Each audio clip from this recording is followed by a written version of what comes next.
राजस्थान के जयपुर में कई सारे पैलेस है और इन्हीं पैलेस में लोग जब घूमने जाते हैं तो यहीं पर रहते हैं और कितने ही लोग अपनी शादियाँ भी इन्हीं पैलेस में रखते हैं। और इन्हीं में से एक पैलेस ऐसा भी है जिसे हॉन्टेड कहा जाता है। कई बार यहाँ पर रहने आए लोगों ने देखा है कि इस पैलेस के कॉरिडोर्स में एक दुल्हन घूमती है जो कि जिंदा नहीं है। और इसी पैलेस में आज रवि के भाई की शादी होने वाली है। नीचे बहुत ही ज़्यादा शोर शराबा था, कुछ रस्में चल रही थी और ढोल वगैरह भी बज रहे थे। तो रवि ऊपर छत पे अपने फ़ोन पे उनके दोस्तों के साथ बातें कर रहा था, क्योंकि उन लोगों को भी यहाँ पे आज शादी में आने का इनविटेशन भेजा गया था। तो रवि उन्हें अपने फ़ोन पर रास्ता समझा रहा था।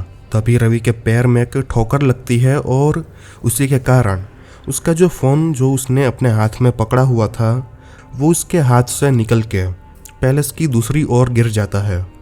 रवि ने जब उस तरफ देखा तो उसने देखा कि इस पैलेस के दूसरी ओर भी एक बहुत बड़ी जगह है और ऐसा था कि जैसे वो जगह पैलेस का ही एक हिस्सा है, लेकिन उस तरफ कोई भी जाता आता नहीं है। रवि तुरंत छत से नीचे उतरता है और वो उस जगह पे जाता है।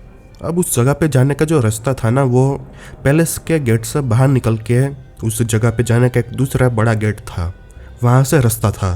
तो रवि बाहर निकलता है और वो उस दूसरे गेट से उस जगह पे अंदर जाता है। रवि ने जैसे ही अंदर कदम रखा तो उसने देखा कि चारों तरफ एकदम सन्नाटा है और उसने देखा कि ये जगह तो बहुत ही ज़्यादा बड़ी है। नीचे सड़े हुए बंद दरवाजे थे और उसके ही ऊपर दूसरे फ्लोर पर टूटी हुई बालकनियाँ थी और सब कुछ एकदम बिखरा पड़ा हुआ था, जैसे पैलेस वाले इस हिस्से में आता ही ना हो। तो रवि ने देखा कि उसका फ़ोन एक सीढ़ी के पास पड़ा हुआ है। वो उन सीढ़ियों के पास जाता है और वो अपने फ़ोन को उठाता है। उसने देखा कि उसका फ़ोन की आधी डिस्प्ले उड़ चुकी है। रवि ने सोचा कि कोई नहीं, मैं शादी के बाद जाके इसको ठीक करवा लूँगा। अब जैसे ही वो वापस बाहर जाने के लिए मुड़ता है तो उसको कुछ आवाज़ें सुनाई देती है, जैसे काफ़ी सारी औरतें हंस रही है। तो रवि एकदम से सोचने लगा कि अरे ये यहाँ से आवाज़ें कैसे आ रही है, जबकि रवि को भी पता है कि यहाँ पे आना बिल्कुल मना है। तो उसे दिखता है कि ये जो आवाज़ें है कि उसके ही सामने एक बंद दरवाज़ा था, उसमें से आ रही थी। तो रवि उस दरवाजे के पास जाता है। अब जैसे ही रवि उस कमरे के पास पहुंचा तो उसे वो आवाज़ें और भी क्लियरली सुने देने लगी थी। अंदर बहुत सारी लड़कियां थी जो कि बातें कर रही थी और हंस रही थी। रवि उस दरवाजे को खटखटाता है तो अंदर से एक लड़की दरवाज़ा खोलती है। उसने चमकती हुई ब्लू साड़ी पहनी हुई थी। उसने हंसते हुए कहा कि अरे भैया, मैंने कब से एक वेटर को बुलाया है, मुझे लगा कि वो है लेकिन आप है। तो रवि कुछ बोला नहीं। वो पूछना चाहता था कि यहाँ पे ये जगह बंद है तो ये लोग यहाँ पे कैसे हैं, लेकिन रवि ने कुछ भी बोला नहीं। उसने कहा कि मैं अभी वेटर को भेजता हूँ। तो जैसे ही रवि ने यह कहा तो उस लड़की ने दरवाज़ा तुरंत से बंद कर दिया और रवि एकदम वापस मुड़ के चलने लगा, ये सोचते हुए कि आखिर अगर ये जगह बंद है तो ये लोग यहाँ पे क्या कर रही है। अब रवि जैसे ही वापस मुड़ता है तो उसे उसी सीढ़ी के पास एक लड़का बैठा हुआ दिखता है। वो तकरीबन रवि की ही उम्र का था। उसने वेटर वाले कपड़े पहने हुए थे और वो अपना सर नीचे करके बैठा हुआ था। रवि उसके पास जाता है और वो उससे कहता है कि तुम्हें वहाँ पे बुला रहे हैं। तो वो लड़का एकदम धीमे से अपना सर ऊपर उठाता है। रवि देखता है कि उसका चेहरा एकदम सफ़ेद पड़ा हुआ था। उसकी आंखों के नीचे काले गड्ढे बन चुके थे और वो उसका चेहरा एकदम ही मायूस लग रहा था। रवि ने उससे पूछा कि अरे क्या हुआ, तुम इतना दुखी क्यों लग रहे हो। तो वो वेटर अचानक से रोने लग जाता है। तो रवि उसके पास बैठता है और उसे चुप कराने लगता है कि अरे तुम रो क्यों रहे हो, तुम चुप हो जाओ। अब रवि उससे पूछ रहा था कि क्या हुआ, तुम क्यों रो रहे हो, मुझे कुछ बताओ, तुम आखिर तुम इतने दुखी क्यों हो। तो उस वेटर ने बताया कि मैं जिस लड़की से प्यार करता हूँ उसकी शादी आज ही इसी पैलेस में हो रही है। रवि ने जैसा ही ये सुना वो एकदम गुस्सा हो जाता है। वो खड़ा होता है और वो उस वेटर का कॉलर पकड़ लेता है। रवि अभी बस उसे मारने ही वाला था कि तभी छत से रवि को कोई पुकारता है। जैसे ही रवि ने वहाँ पर देखा तो छत पे एक दूसरा वेटर खड़ा हुआ था। वो छत पे खड़ा हुआ वेटर कहता है कि आप वहाँ पे अकेले खड़े खड़े क्या कर रहे हैं? आपको यहाँ पे आपके मॉम डैड ढूंढ रहे हैं, आप जल्दी से यहाँ पे आ जाइए। तो रवि जो उस वेटर का कॉलर पकड़ के खड़ा हुआ था, वो उस छत पे खड़े हुए वेटर से कहता है कि मैं यहाँ पे अकेला कहाँ खड़ा हूँ, ये मेरे सामने एक और वेटर खड़ा हुआ है, तुम्हें दिख नहीं रहा? तो वो छत पे खड़ा हुआ वेटर कहता है कि सर, आप अभी वहाँ पे बिल्कुल अकेले खड़े हुए हैं। रवि ने जैसे ही ये सुना, वो उस छत वाले वेटर से अपना ध्यान हटा के वापस सामने देखता है। रवि देखता है कि उसके हाथ एकदम हवा में अटके हुए थे। रवि ने वहाँ पे उस वेटर के कॉलर पकड़े हुए थे, लेकिन अभी वो वेटर उसके सामने नहीं है। रवि को कुछ भी समझ में नहीं आता। वो जल्दी से उस जगह से बाहर निकलता है और वो वापस उसी मेन पैलेस में चला आता है। मेन पैलेस में आने के बाद थोड़ी देर बाद ही रवि वो वेटर जो उसे छत पे दिखा था, रवि उस वेटर से मिलता है और वो उससे पूछता है कि तुम्हें सच में वहाँ पे वो वेटर नहीं दिखा था जिसका मैं कॉलर पकड़ के खड़ा हुआ था? तो जो दूसरा वेटर था वो बोलता है कि सर, मैंने कहा ना आप वहाँ पे अकेले खड़े हुए थे। वो वेटर कहता है कि सर, आपको नहीं पता, उस तरफ बहुत सी ऐसी चीज़ें हो रखी है जिसके कारण वो जगह एकदम ही बंद है। तो रवि कहता है कि अच्छा, वो जगह बंद है, तो वहाँ पे उस कमरे में बहुत सारी लड़कियाँ क्या कर रही थी? मैं उस कमरे के पास गया भी था और अंदर से एक लड़की ने कहा भी था कि उसने कब से एक वेटर को बुलाया हुआ है, लेकिन अभी तक कोई गया नहीं। तो वो वेटर कहता है कि सर, वो जगह जहाँ पे आप खड़े हुए थे वो बिल्कुल बंद है, यहाँ से पैलेस का कोई भी स्टाफ उस तरफ जाता ही नहीं है। वेटर कहता है कि सर, आपने वहाँ की हालत देखी नहीं? क्या आपको लगता है कि वहाँ पे कोई कमरा रहने लायक होगा भी? रवि एकदम शॉक हो जाता है।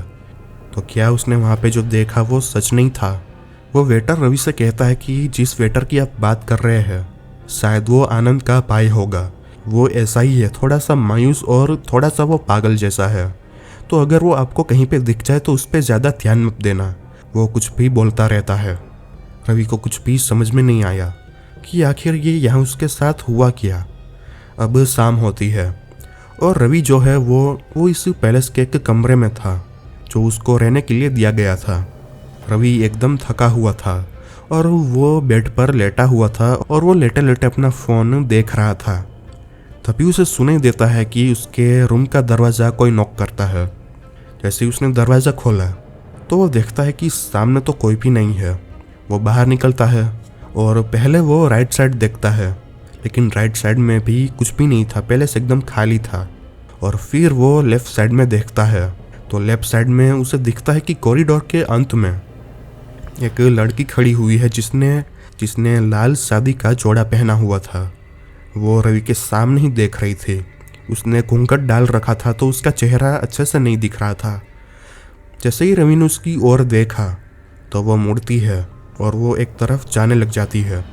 रवि उस लड़की को बुलाता है लेकिन वो सुनती नहीं है और वो भी जो वो दूसरी तरफ रास्ता जा रहा था वहाँ पे मुड़ता है। तो वो देखता है कि वहीं से चलते हुए दो लड़कियाँ और रवि की भाभी वो चलते हुए आ रहे हैं और उन्होंने भी वही सेम लाल जोड़ा पहना हुआ था। तो रवि उनके पास जाके पूछता है कि क्या अभी आपने मेरा रूम पे नॉक किया था? तो उसकी भाभी कहती है कि नहीं रवि, मैं तो अभी अभी अपने रूम से बाहर निकली हूँ। ये सुन के रवि गहरी सोच में पड़ गया। तो उसकी भाभी उससे पूछती है कि क्या हुआ? तो रवि कहता है कि नहीं कुछ नहीं, शायद कोई और होगा। ऐसा कह के वो वहाँ से चला जाता है। अब जैसे ही रवि वापस अपने कमरे के पास आता है तो वो देखता है कि वापस से जो राइट साइड में कॉरिडोर था उसके अंत में वही लाल जोड़े वाली लड़की खड़ी हुई है। रवि उससे थोड़ा सा ऊंची आवाज़ में पूछता है कि तुम कौन हो? तो वापस से वो लड़की एक तरफ मुड़ती है और वापस चलने लग जाती है। तो रवि भी एकदम गुस्सा हो जाता है कि आखिर ये है कौन जो उसे इतना परेशान कर रही है। रवि वापस से उसके पीछे जाता है और वो देखता है कि जिस तरफ वो मुड़ के गई थी उस तरफ तो रास्ता ही नहीं है, बल्कि एक पुराना सा दरवाज़ा था जो कि बंद पड़ा हुआ है। और रवि ने जैसे ही उस दरवाज़े को देखा तो उसे पता चल गया कि शायद ये वही दरवाज़ा है जो कि इस पैलेस को उसकी दूसरी आधी बंद जगह के साथ जोड़ता है। रवि उस दरवाजे के पास जाता है तो उसने देखा कि वो दरवाज़ा खुला हुआ था, वो दरवाज़ा एकदम पार ही था। तो रवि उसे एकदम खींच के खोलता है तो उसे दिखता है कि सामने एक और कॉरिडोर है, बहुत ही लंबा, और उसकी चारों तरफ अंधेरा छाया हुआ है। रवि देखता है कि उसी कॉरिडोर के बीचों बीच वही लड़की बैठी हुई है। कहानी में आगे बढ़ने से पहले लाइक करो, और कहानी पूरी सुनने के बाद तुम लोग ये कमेंट पक्का करोगे कि उस मायूस वेटर ने इतना खराब काम किया था। वीडियो आखिर तक देखना, पता चल जाएगा उसने क्या किया है। रवि उसके पास जाता है और वो पूछता है कि तुम कौन हो। तो वो लड़की धीमी आवाज़ में कहती है कि तुमने मुझे पहचाना नहीं। रवि को उसकी आवाज़ जानी पहचानी लग रही थी, लेकिन उसे समझ में नहीं आ रहा था अभी भी कि ये है कौन। तभी पीछे से रवि को रोने की आवाज़ सुनाई देती है। जैसे ही रवि पीछे मुड़ा तो पीछे वही मायूस वेटर खड़ा हुआ था। वो आके रवि के पैर पकड़ के रोने लगता है और बोलने लगता है कि मैंने कुछ भी नहीं किया, मुझे माफ़ कर दो, मैंने उसे कुछ भी नहीं किया। रवि उसे देख ही रहा था कि तभी वो खड़ा होता है और वो कॉरिडोर की दूसरी तरफ भागने लगता है, और वो भागते हुए नीचे सीढ़ियाँ उतर जाता है। उसी पुरानी जगह में वो नीचे चला जाता है। अब जैसे ही वो वेटर वहाँ से गया तो रवि को एक चीज़ याद आती है कि वो लड़की जो अभी यहाँ पे बैठी हुई थी वो तो अभी यहाँ पे है ही नहीं। वो कौन थी? आखिर वो रवि से ये क्यों पूछ रही थी कि उसने उसे पहचाना क्यों नहीं? रवि बस ये सोच रहा था।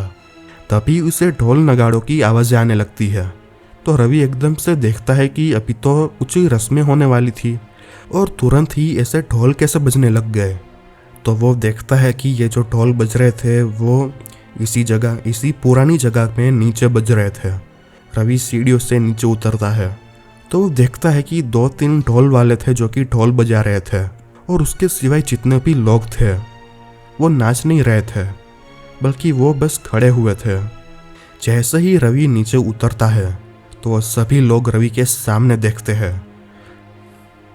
रवि ने जैसे ही उनका चेहरा देखा, रवि की रूह कांप जाती है। उनके चेहरे बहुत ही ज़्यादा डरावने थे। उनकी आँख, नाक और मुंह में से खून आ रहा था। उनकी आँखें एकदम काली हो रखी थी और उन सभी ने शादी वाले कपड़े पहन रखे थे, लेकिन सभी एकदम फटे पुराने से थे। जैसे ही उन सब ने रवि को देखा तो सभी एकदम ज़ोर ज़ोर से रोने लग जाते हैं। जैसे ही रवि ने यह देखा वो एकदम से डर जाता है। वो जल्दी वापस से सीढ़ियों से ऊपर भागता है, लेकिन जैसे ही वो उस कॉरिडोर में वापस आया तो उसने देखा कि वो पूरा कॉरिडोर भी भरा हुआ है इन्हीं जैसे लोगों से, और वो भी रवि के सामने देख के ज़ोर ज़ोर से रो रहे थे। रवि देखता है कि सीढ़ी के पास ही एक और सीढ़ी है जो कि ऊपर जा रही है। रवि जल्दी से उस सीढ़ी से ऊपर चढ़ता है तो रवि उस पुरानी जगह की छत पर आ जाता है। तभी रवि देखता है कि वो जो लाल जोड़े वाली लड़की थी वो वहीं छत के ऊपर खड़ी हुई थी। रवि को उसकी बैक साइड दिख रही थी और अभी सूरज बिल्कुल ढल चुका था और रात बिल्कुल एकदम होने ही वाली थी। रवि उससे पूछता है कि तुम हो कौन आखिर, और तुम बार बार मुझे क्यों दिख रही हो? और इतना सुन के वो लड़की पीछे मुड़ती है। जैसे ही वो पीछे मुड़ी तो उसने देखा कि उस लाल जोड़े के अंदर असल में कोई लड़की नहीं है, बल्कि एक कंकाल है जो कि एकदम दिखने में खराब और डरावना लग रहा था, और वो रवि के सामने देख रहा था। उस कंकाल के माथे पर एक बहुत बड़ा घाव था जिसमें से अभी भी खून निकल रहा था। रवि एकदम चौंका हुआ था। तभी वो कंकाल अचानक से गिर जाता है और उसके चारों तरफ एकदम खून फैल जाता है। तभी रवि को वापस पीछे से रोने की आवाज़ें सुनाई देने लगती है। जैसे ही रवि ने पीछे देखा तो पीछे से भागते हुए वही वेटर आया और वो उस कंकाल के पास बैठ के रोने लगता है, और वापस से वो चिल्ला चिल्ला के बोलने लगता है कि मैंने कुछ भी नहीं किया, मुझे माफ़ कर दो, मुझसे गलती हो गई। रवि की आंखें एकदम शौक में उसे देख रही थी। तभी वो वेटर खड़ा होता है और वो छत की दीवार के पास जाके नीचे कूद जाता है। रवि ये देख के एकदम हैरान हो जाता है और वो जल्दी से भाग के उस दीवार के पास जाता है और वो नीचे देखता है लेकिन नीचे तो कुछ भी नहीं था। अब रवि नीचे देख ही रहा था कि तभी उसे वापस से पीछे से आवाज़ आती है कि क्या तुमने मुझे अभी भी नहीं पहचाना। रवि के रोंगटे खड़े हो जाते हैं और वो धीरे से पीछे मुड़ता है और वो देखता है कि वो कंकाल उसके ही सामने खड़ा हुआ था और वो बस रवि के सामने ही देख रहा था। उसकी दिल की धड़कनें बढ़ चुकी थी और फिर रवि की आंखें बंद हो जाती है। जैसे ही उसकी आंखें खुली तो देखता है कि वो उसी मेन पैलेस के अंदर है और आजू बाजू में सब लोग रिश्तेदार जितने भी है वो उसकी भाई की शादी एंजॉय कर रहे हैं और उनसे थोड़ा दूर साइड में एक टेबल पे रवि बैठा हुआ था। रवि जैसे ही होश में आया तो उसने देखा कि उसके आसपास उसके 3 दोस्त बैठे हुए हैं, जिनमें से 2 लड़के थे और एक लड़की। वो रवि से पूछता है कि तुझे क्या हो गया था? हम लोग जब यहाँ पे आए तो तू हमें इस पैलेस के उस पुराने गेट के पास बाहर बेहोश पड़ा हुआ मिला था। रवि उन्हें सब कुछ बताना चाहता था, लेकिन रवि को समझ में नहीं आ रहा था कि वो कैसे बताए। उसे बार बार दिल में यही सवाल आ रहा था कि क्या ये लोग रवि पर विश्वास भी करेंगे। तभी रवि को दिखता है कि उसकी एक और दोस्त थी जिसको रवि ने बुलाया था, लेकिन वो नहीं आई। तो रवि ऐसा ही बात घुमाने के लिए उसका नाम ले लेता है और पूछता है कि अरे मीना नहीं आई।